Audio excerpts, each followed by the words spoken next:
dear parents and children and their teachers.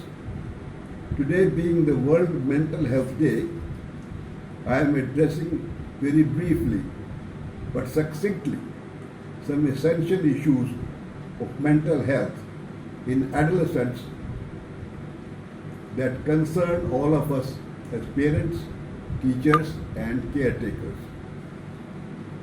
From many aspects, the issue of health of this critical and sensitive period of life is of utmost priority to the nation. Firstly, it is the mere number, 253 million, about one-fourth of the population of our nation, that they comprise, which is highest in the world. Secondly, from the point of view of being an essential human resource and economic asset. And lastly, the physical and mental health challenges they present to their caretakers and parents, teachers, and the society at large. At the outset, let us understand how children grow into adolescence normally. An adolescent passes through three stages. The first, a period of puberty, seeking independence from parents, yet relying on them for physical and emotional support.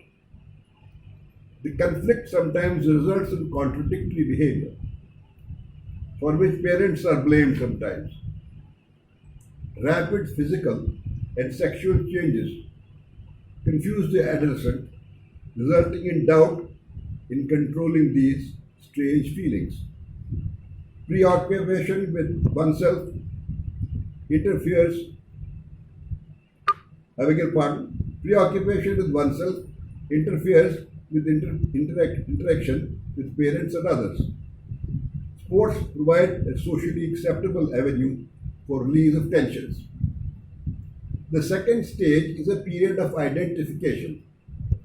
Now less occupied with oneself, he or she is intensely involved with peers, drawing emotional security from them.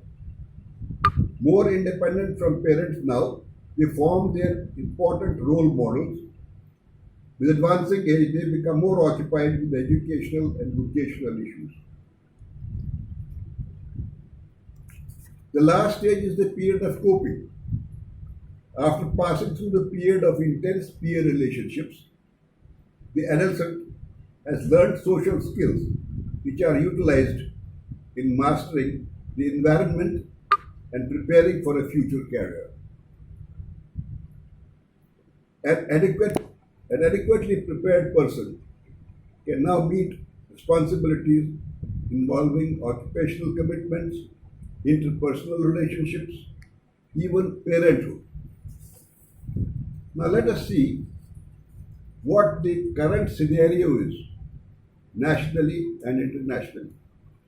It is estimated that 10 to 20% of adolescents experience mental health issues which, to say the least, remain underdiagnosed, undertreated, even overlooked for lack of knowledge, awareness of, or often a stigma that prevent seeking help. A mental health survey of 2015-2016 has revealed that around 7.3% of those 13 to 17 years of age in India have psychiatric disorders. Mental disorders apart, the common issues are stress, depression, anxiety, aggression, mood changes, educational difficulties, truancy, addiction, and even suicidal tendencies, varying with home, neighborhood, and school environment. Now, how do we meet these challenges? These are some essential points for parents and caretakers. Encourage them by letting them know that the changes they are going through are normal and they themselves went through these changes, the parents, I mean. Encourage them to understand and take a positive attitude of the growing body, of their growing bodies and their appearance. Ensure they eat and sleep well. Actively involve yourself with them and possibly with their friends socially.